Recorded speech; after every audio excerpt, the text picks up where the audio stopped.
तेरे से हमें सर्टिफिकेट नहीं चाहिए, तू अपनी जुबान को बंद ही रख तो ही बेहतर है। बाबा साहब कौन थे ये पूरी दुनिया जानती है।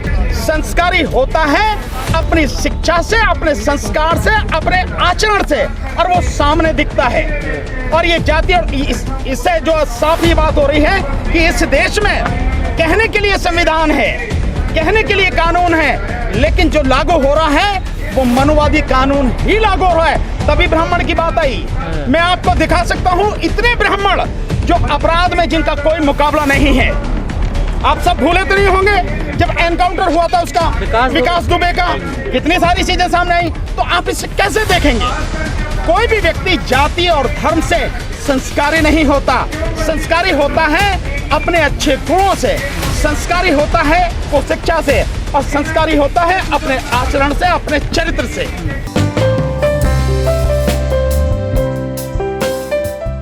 (1990) से बंद है, 7 लोग 1995 से बंद है, और एक साथी 1997 से बंद है। अब आप लगाइए कि एक को 25 साल, जो बाकी और हैं उनको 27 साल, 7 लोगों को, और एक व्यक्ति को 32 साल हो गए।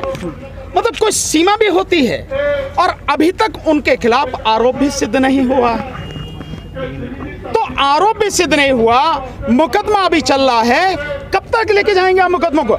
एक बात सोचिए जरा कि कल वो लोग मुकदमे में बरी हो जाएं, तो ये जो उनके 25 साल, 27 साल, 32 साल जेल में गुजरे हैं, उनके परिवारों ने जो भुगता है, जो अपमान समाज में होता है कि एक व्यक्ति अपराध में बंद है, उसका दंड कौन भुगतेगा? कौन है उसके लिए जिम्मेदार? किसकी जिम्मेदारी? कौन मुआवजा देगा? जबकि कानून कहता है, आप अगर देखें संविधान को पढ़ें तो पुलिस अगर पकड़ के ले जाती है 24 घंटे के अंदर उसको कोर्ट में पेश करना पड़ता है। अगर नहीं पेश करेगी इलीगल कस्टडी हो जाएगी, गैर कानूनी जो कस्टडी हो जाएगी। और इसके अलावा अगर 90 दिन या जैसे भी कानून की व्यवस्था है 60 दिन के अंदर चार्जशीट पेश नहीं की जाएगी तो टेक्निकल ग्राउंड पर उसको छोड़ा जाएगा, वो गैर कानूनी उसकी जो है कस्टडी हो जाएगी। और यहाँ 25 साल से लेकर 32 साल तक लोगों को जेल में बंद किया हुआ। अन्याय की कोई सीमा है क्या? ये अदालतों को दिखाई नहीं देता क्या? ये सरकार को दिखाई नहीं देता क्या? कोई ऐसा नियम नहीं बनाना चाहिए क्या? कोई ऐसी कमेटी नहीं बनानी चाहिए ताकि जिसकी सारी जो सजा वगैरह है उसके हिसाब से उसको तुरंत रिहा किया जाना चाहिए जैसे वो खत्म हो जाए। लेकिन सवाल आप पर ये बनता है कि जगतार सिंह जी पे सिटिंग सीएम की हत्या करने का आरोप है। यदि कारण कोई भी रहा हो, क्या हत्या एक सोल्यूशन है क्या? कोई कारण कुछ भी हो, हत्या ठीक है क्या? आरोप सिद्ध हुआ है क्या? अभी जो आप कह रहे हैं, आप ये कह रहे हैं कि उन्होंने हत्या की है? नहीं, आप यही कह रहे हैं कि एक मुख्यमंत्री के बोला मैंने भी। मैं ये कह रहा हूँ कि क्या आरोप, मैं वही कह रहा हूँ कि क्या आरोप सिद्ध हुआ? आरोप सिद्ध नहीं हुआ। और कानून हमारा कहता है कि चाहे 100 के 100 गुनहगार छूट जाए, वो एक व्यक्ति के में कोई फर्क नहीं पड़ता है, करता है वो कहता है कि चाहे 100 के 100 गुनहगार छूट जाएं, लेकिन एक भी बेगुनाह को सजा नहीं होनी चाहिए। और अभी श्री जगतार सिंह हवारा साहब पर आरोप सिद्ध नहीं हुआ, तो इसका मतलब ये है कानून आगे ये भी कहता है कि जब तक सिद्ध ना हो हर व्यक्ति निर्दोष है। तो क्या मतलब है इसका? मतलब एक निर्दोष व्यक्ति को जो कानून ही कह रहा है, संविधान ही कह रहा है, कोर्ट जिस पर चलती है, और कोर्ट कहती भी है, सुप्रीम कोर्ट ने कई बार कहा है कि bail is a rule and rejection is exception, यानी कि बेल देना एक नियम है और बेल को मना करना ये एक अपवाद है। बावजूद उसके आप 27 साल में नहीं दे रहे। आप जाके वहां से उनका वही मंगा लीजिए कि उनका व्यवहार कैसा है, और अगर आप जेल मैनुअल के तहत इस सबको जो है काउंट करोगे तो उसके हिसाब से तो इनकी सजा, जिनको 25 साल की सजा जो काट चुके हैं, वो सजा 35 साल से भी ज्यादा होगी जेल मैनुअल के हिसाब से। आप देखो उसे जरा पढ़ के, क्योंकि उसमें जैसे बोलते हैं ना आम भाषा में दिन और रात काउंट होते हैं, तो इसी तरह से। और दिन और रात काउंट होने का मतलब ये है अगर 1 साल कोई व्यक्ति जेल में सजा काट रहा है तो लगभग मानिए कि 3 महीने और उसमें जोड़ जाते हैं, यानी उसने 1 साल के हिसाब से वो 15 महीने की सजा उसने काट ली है।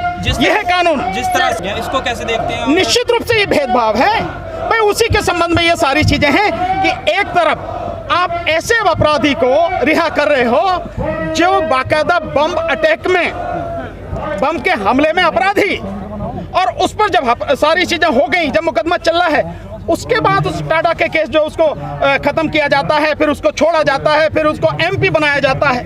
एक तरफ वो है और दूसरी तरफ वो हैं, वो लोग 11 लोग हैं जिन्होंने 5 महीने की गर्भवती महिला के साथ में सरेआम गैंग रेप किया, उसके परिवार के 13 लोगों की हत्या की, 3 साल की बच्ची को बुरी तरह से मारा, उनको आपने छोड़ दिया, कह रहे हैं कि आप उनका व्यवहार अच्छा है। तो आपने जगतार सिंह हवारा साहब का व्यवहार देखा है, वहां हर कोई व्यक्ति जेल में उनको सम्मान देता है, उनकी बात को माना जाता है, उनका व्यवहार इतना अच्छा है। तो अगर व्यवहार से काउंट करते हो तो उन्हें क्यों नहीं छोड़ रहे हो? वो संस्कारी थे ना, जो बलात्कारी थे, ब्राह्मण भी थे। जाति और धर्म से कोई संस्कारी नहीं होता। संस्कारी होता है अपनी शिक्षा से, अपने संस्कार से, अपने आचरण से, और वो सामने दिखता है। और ये जाति और इससे जो साफ ये बात हो रही है कि इस देश में कहने के लिए संविधान है, कहने के लिए कानून है, लेकिन जो लागू हो रहा है वो मनुवादी कानून ही लागू हो रहा है। तभी ब्राह्मण की बात आई।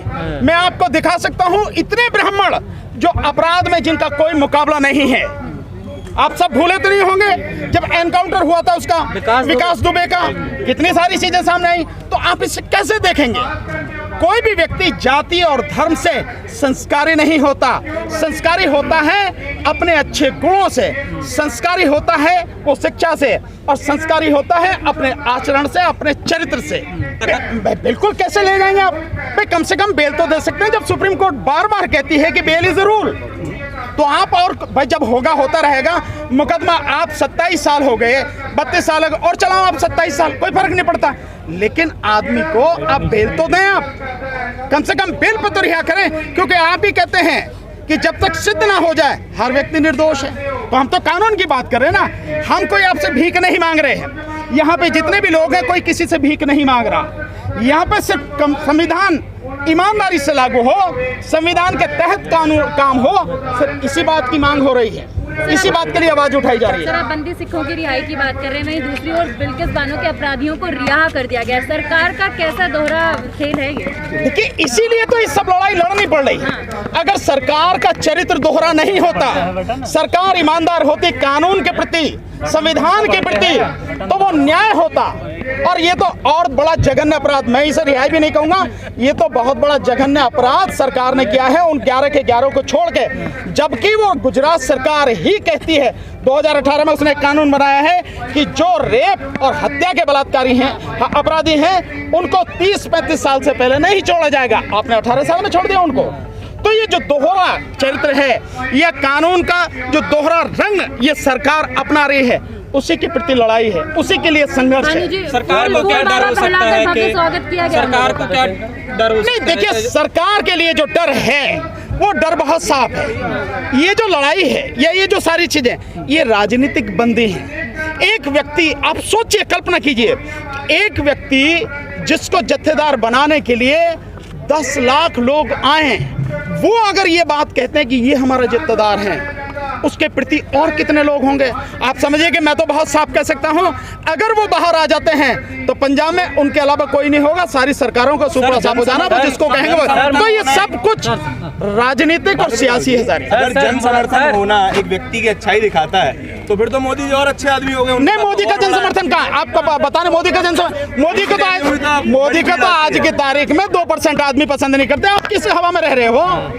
मोदी की लोकप्रियता खत्म हो गई, मोदी की लोकप्रियता खत्म हो गई, आपको पता हो तो होना हो। इंटरनेशनल लेवल पे लोकप्रियता बढ़ रही है, इंटरनेशनल लेवल पे इस देश की मिट्टी पिट रही है तो प्रधानमंत्री की मिट्टी पहले पिटती है, ये आपको पता होनी चाहिए। डॉक्टर स्वामी कह रहे हैं बाबा साहब डॉक्टर अंबेडकर ब्राह्मण थे। कौन?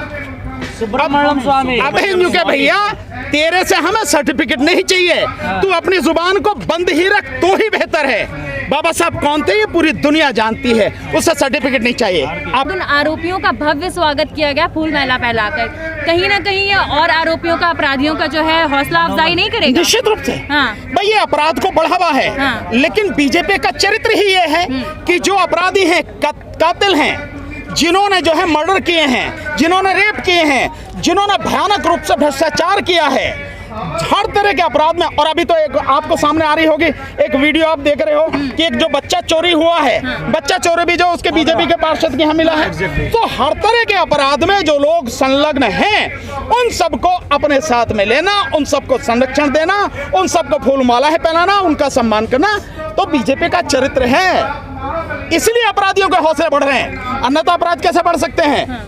ये स्थिति है। तो आप जो कह रहे हैं बिल्कुल सही है। सर, एक तरफ तो लाल किले के प्राचीर से गुजरात में चुनाव है तो क्या उसके मद्देनजर उन अपराधियों को छोड़ा गया है? निश्चित रूप से, निश्चित रूप से जो ये कहा जा रहा है कि वो ब्राह्मण है, इसका मतलब क्या है भाई? ये जो सारी चीजें हैं वो राजनीति के तहत है सब कुछ, इसलिए उनको छोड़ा गया है और उसका राजनीतिक लाभ मिल सके। अन्यथा ऐसे समय में, और ये इससे ज्यादा डूब कर मरने की प्रधानमंत्री के लिए है स्थिति कि जिस समय वो लाल किले से कह रहे हैं उसी दिन शाम को उन्हें छोड़ दिया जा रहा है। तो प्रधानमंत्री का चरित्र भी इसमें दिखाई दे रहा है, प्रधानमंत्री की राजनीति भी दिखाई दे रही है। दोनों केसेस के लीगल ग्राउंड्स में क्या कनेक्शन देखते हैं? किसमें? दोनों केसेस के बिल्किस बानो। देखिए, हम बहुत सिंपल सी बात है, वो बहुत ही जघन्य अपराध है बिल्किस बानो के साथ जो हुआ है, उसमें तो किसी हालत में माफी देने की जरूरत है ही नहीं, और कानून भी कहता है कि उसमें मिल नहीं सकती उनको माफी इस तरह से जो दिया गया है। लेकिन उनको भी आप माफ कर रहे हैं, तो आपकी देश में अपराध बढ़े इसके प्रति या अपराध रुकें इसके प्रति आपका चरित्र सामने आ जाता है। तो आपकी दोहरी नीति, दोगली नीति के कहेंगे कुछ करेंगे कुछ, वो सामने आती है। और ये सामने आती है कि आप अपराध को रोकने के लिए नहीं, अपनी राजनीति के लिए। बेशक कितनी अपराधी जो है आपके साथ में आ जाए, अपराध कितना बड़ा उससे कोई आपको फर्क नहीं पड़ता। ये है मुरादाबाद में घर में नमाज पढ़ने को लेकर 26 लोगों पर मुकदमा हुआ है, कैसे देखते हैं? भाई मैं समझता हूँ कि इस विषय में जो है संघर्ष करना चाहिए, इससे ज्यादा और क्या होगा? यानी तुम घर में भी नमाज नहीं पढ़ने दोगे? मैं समझता हूँ इसका तबीयत से विरोध होना चाहिए। अगर आप विरोध नहीं करोगे तो आपके अधिकार संरक्षित नहीं लोग इकट्ठे हो रहे हैं ना सर उस घर में, बहुत 100-150 लोग इकट्ठे। क्या फर्क पड़ता है? मैं कह रहा हूँ 1000 लोग इकट्ठे हो गए, भाई वो किसी तरह से अव्यवस्था तो नहीं फैला रहे। वो लोग कहीं भी सड़क पर तो किसी तरह का व्यवधान नहीं डाले। मीडिया खतरा बता रहा है देश को। अरे मीडिया को तो खतरा, क्योंकि जब तक मोदी है सबको खतरा ही खतरा है, और है क्या? पहले पार्कों में भी दिक्कत, लेकिन अब घर में दिक्कत है, अब क्या करेंगे? देखिए, ये उस राजनीति के तहत हो रहा है जो इस देश को लगातार बांटने और तोड़ने की कोशिश कर रही है। इस देश में जो गंदगी फैलाई जा रही है ये उसी मानसिकता के तहत हो रहा है, अन्यथा कोई मतलब नहीं है इसका। सर, अभी राजनाथ सिंह का हाल फिलहाल में एक बयान आया कि जिस तरीके से महात्मा गांधी के अंदर क्षमता थी लोगों से जुड़ने की, उसी प्रकार की क्षमता मोदी जी के अंदर भी है लोगों से जुड़ने की। क्या ऐसा है? राजनाथ जी को जो उसके चरण छूके तलवे चाट लेने चाहिए, और इससे ज्यादा और मैं क्या करूं? इससे ज्यादा और मानसिक गुलामी क्या होगी? सर, एक सवाल, बीजेपी जहां हर घर तिरंगा की बात कर रही थी, वहीं अभी 2 दिन पहले जब इंडिया पाकिस्तान का मैच था तो जो अमित शाह हैं उनके बेटे को झंडा पकड़ाते हुए एक वीडियो वायरल हुआ और उन्होंने झंडा नहीं पकड़ा है, तिरंगे का तिरस्कार किया है। एक तरफ तो वो सबके साथ सबके विकास की बात करती है, देश में स्वतंत्रता दिवस पर जो है 75वां अमृत महोत्सव मनाने की बात करती है, दूसरी ओर उन्हीं के पार्टी के उन्हीं के बच्चे जो है तिरंगा नहीं पकड़ते। किस तरह से देख रहे हैं? उनकी रग रग में तिरंगा कहीं है ही नहीं। तिरंगे का अपमान वो इसीलिए लगातार करते हैं, उनकी रगों में घूमता है भगवा। वो सिर्फ उसी चीज को जानते और समझते हैं। अगर तिरंगे के प्रति उनके मन में सम्मान होता, देश के राष्ट्र ध्वज के प्रति सम्मान होता, तो पकड़ने में क्या दिक्कत थी? क्योंकि उनका कोई सम्मान नहीं उसके प्रति, इसलिए वो सारी चीजें की जो है। अरे यार, तुम उस आदमी का नाम ले रहे हो जिसका नाम लेना भी जो मैं समझता हूँ। 8वीं कक्षा की किताब में पाया गया कि सावरकर जो है वो बुलबुल पर उड़कर जो है पूरे देश का भ्रमण कराते थे और वापस के सिलेबस में है। और अंधविश्वास फैलाओ जितना फैला सकते हो, इसके अलावा तो कुछ है नहीं। अंधविश्वास ही फैला रहे हैं वो, समझे ना जी? तो वो ये सब वही कहानी।